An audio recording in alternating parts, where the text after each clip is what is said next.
Greetings and salutations, beautiful people.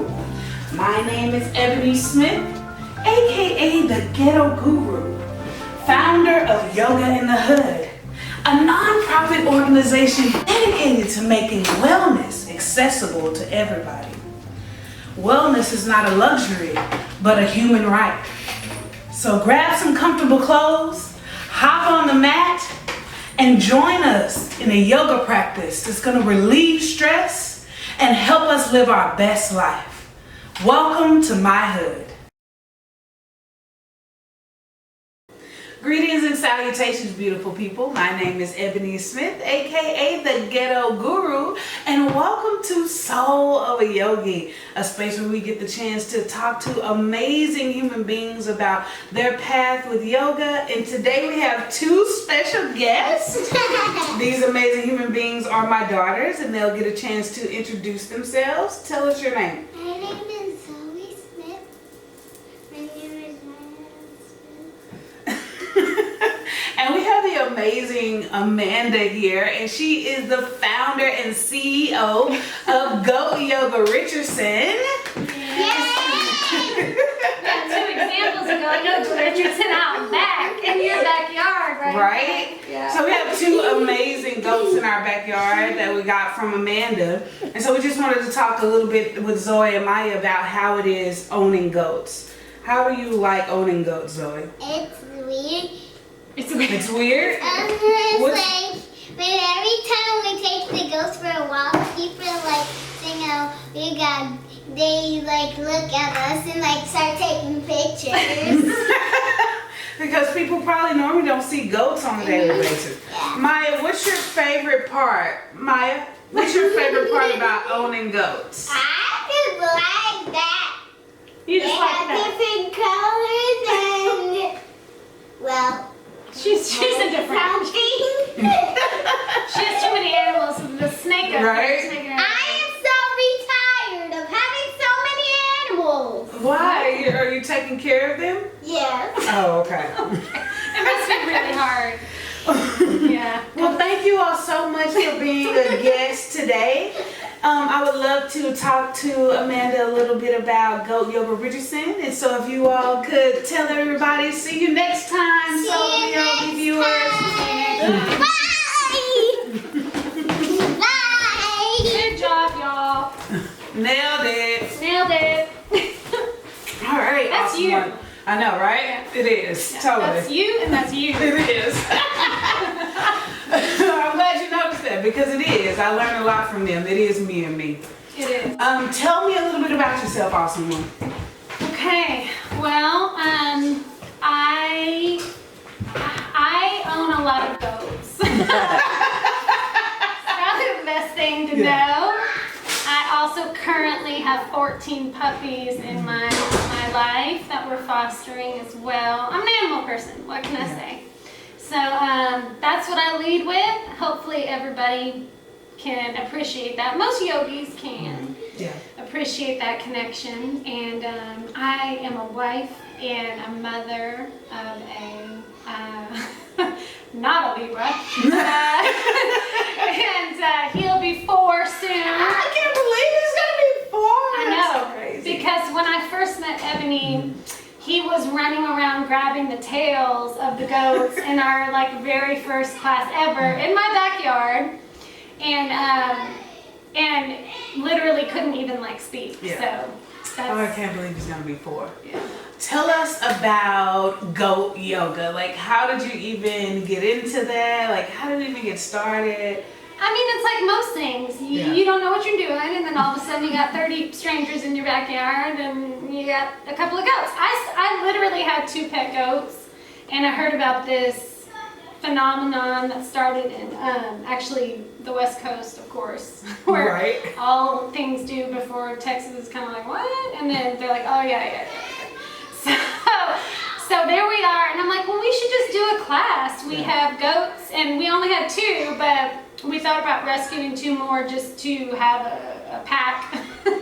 And through a mutual friend that kind of led me into the yoga space actually now, and she focuses much more now on postpartum and doula work and working with hospitals and health institutions on that side of yoga, but introduced me to Ebony as well as a bunch of other amazing people, because I have to say I wasn't a yogi. I appreciate it, but I wasn't that. I hadn't found it yet, and maybe I'm still looking for it. I don't know. But I think we all are. Yeah, but goat yoga is a perfect mesh for me, because for me it's the animals, and then for a lot of my friends and a lot of people like you, it's about the space and the mind in that moment, so they connect naturally. That's awesome. So you just started with 2 goats, and you're like, we're gonna teach goat yoga in the backyard, and that's just how it kind of blew up. Cause it really did. Like at one point, before I had a situation with a bobcat, unfortunately, but I was up to 56. So I don't know if the bobcat did me a favor or I had to learn about animal husbandry in that way. It's not all, just like anything in life, it's not all roses and beautiful. It's also very crazy at times when you're dealing with that. But yeah, no, it was just literally in my backyard, and you were there. Yeah. And we're like, we're just, this is what we do here. Let me put a goat on your back, Ebony. Right. While you. So, that's how it started. And now I have so many fun stories and memories from this phase of my life. Yeah. So, and the people, I'm telling you, I believe that God ushered me into goodbye corporate world where you still meet great people, but it's a different kind of life. Yeah. Into hello, wellness, and animals, and movement, and life, and that's so crazy. You went like from corporate to goat yoga. I know. I love it. And now you do like goat yoga everywhere. Like I've been to so many different places with you, like from universities to the backyard. Yeah. And people just love goat yoga. What do you think people love about it? I mean, it's the same reason y'all have 2 in your backyard. Yeah. It's, you can't not, and it's not just goats. I just think they lend themselves really well to it, because they're not all up in your face, but they are all up in your face at the same time. It's a thing you can appreciate, and then also if they get too close, you're just kind of like, okay, give me my space, and they do. So I don't know what people love about it. I know what I love about it, and it's every day I get to spend time with my favorite things. So I'm not sitting behind a computer, and I'm not kind of wishing my life away. I'm actually there doing it, and that's actually one of the things you inspired me with very early on. Is I remember you were saying, like, this isn't out there, and I want to do it, so I'm going to do it. And you didn't ask, like, well, how, why, when. You just did it. Oh, that's awesome. Thankfully, my husband let me, appreciated what I was trying to do, because it was literally us up at 4 in.the morning, washing towels, cleaning yoga mats, mowing the yard before our son woke up, so we could have people in our backyard to do it. Oh, that's so awesome. Yeah. It's always good to have somebody in your corner who supports your heart's desires, like even if it's something as wild as doing goat yoga in your backyard. Yes. Tell me what your own experience with yoga is. And so I know like you weren't quite quote unquote, whatever that means, the yogi, but tell me about your own experience.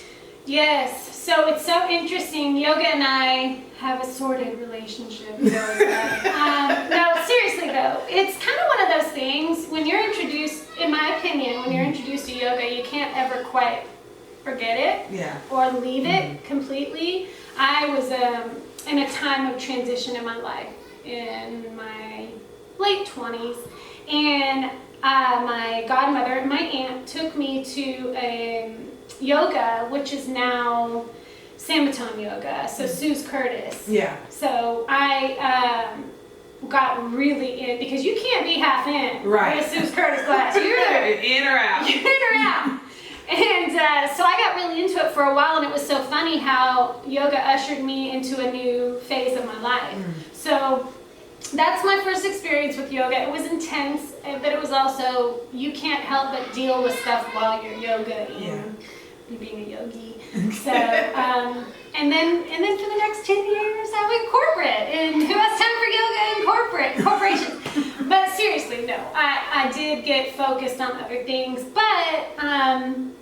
But you can't, like I say, once you're introduced to yoga, you can't ever leave it or forget it. So I know it. I still know my vinyasa flows. You know, I participated off and on in some of our classes, and even watching your videos or the things people do for people who have young kids and can't necessarily get out of the house all the time.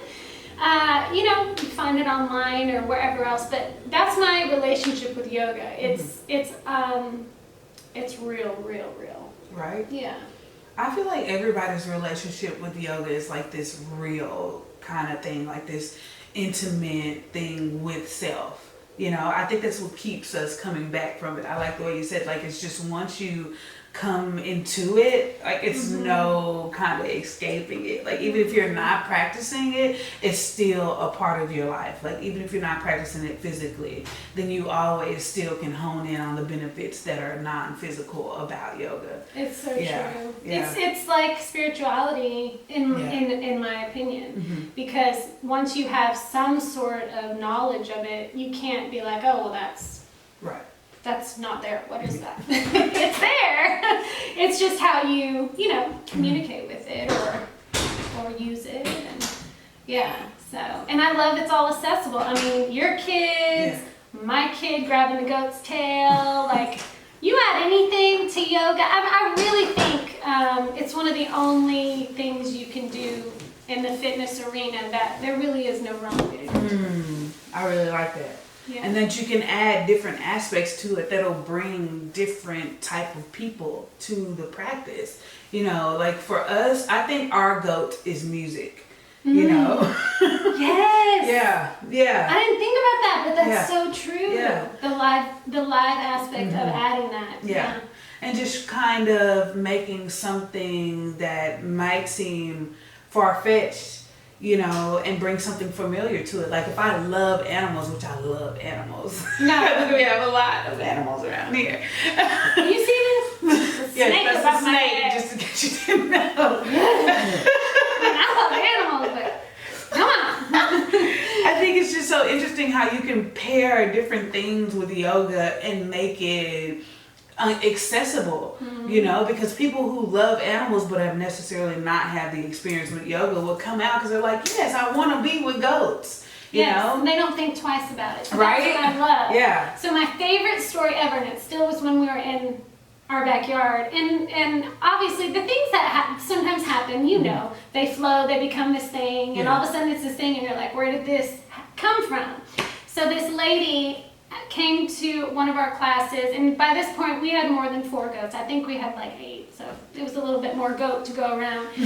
But she was just sitting there laughing the whole time, petting the animals. I didn't think much of it. She wasn't a yogi. I don't care. I'm not necessarily a yogi right now in my phase of life, so maybe I'd just sit there and pet the goat too. I don't know. But afterwards, her friends came up to me, and she was maybe, I don't know, 40s, maybe 50s.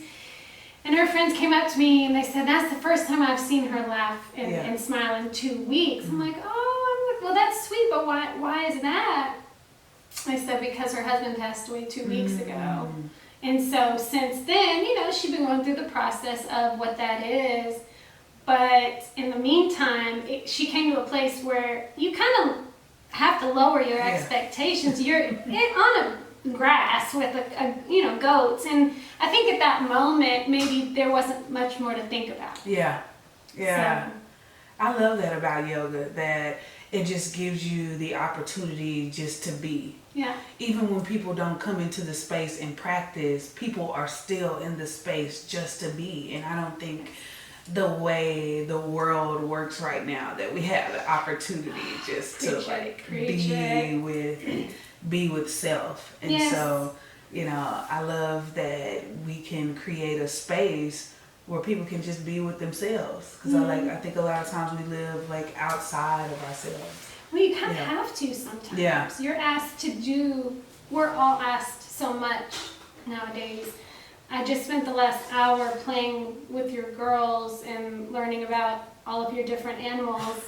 And LOL Uno, which is not a real game, but I did play it and lost. But seriously, like, if we would have planned that time, something would have come up, right? Because you're busy, I'm busy, we both have families, we don't see each other much anyway, we both have businesses, life, passion, and then, like you said, like a yoga class, when you're in the space, you can't not be in the space. Yeah. So it doesn't really matter what happens, Yeah. you're there. So that's what you're doing. You're doing that time. Yeah. So to me, yes. That's awesome.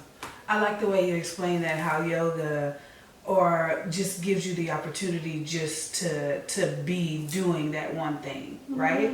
And I'm interested in how that then correlates off the mat, like how it gives you the ability just to be in the space instead of thinking about like the things I have to do right now, or, you know, like it's late, or what time are we going to start, you know.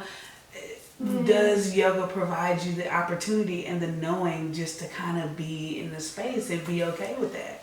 I think it can. Yeah. I don't think we give it the right to a lot of the time, the permission. I think it definitely can. And maybe that's why I'll work so hard to keep something that some people see so silly, like Go Yoga, alive, because as long as it's there and I'm in the space, I'm not even doing the class, but I'm there. And so maybe if I was in another life or phase of my life, I wouldn't even be in that space. Yeah. So I think it has to translate at some point, but yeah, I don't think we do enough. Yeah. And I appreciate how yoga in all different forms gives us the opportunity just to be. Yes. Yeah. You have to. Yeah. Because there is no wrong in yoga.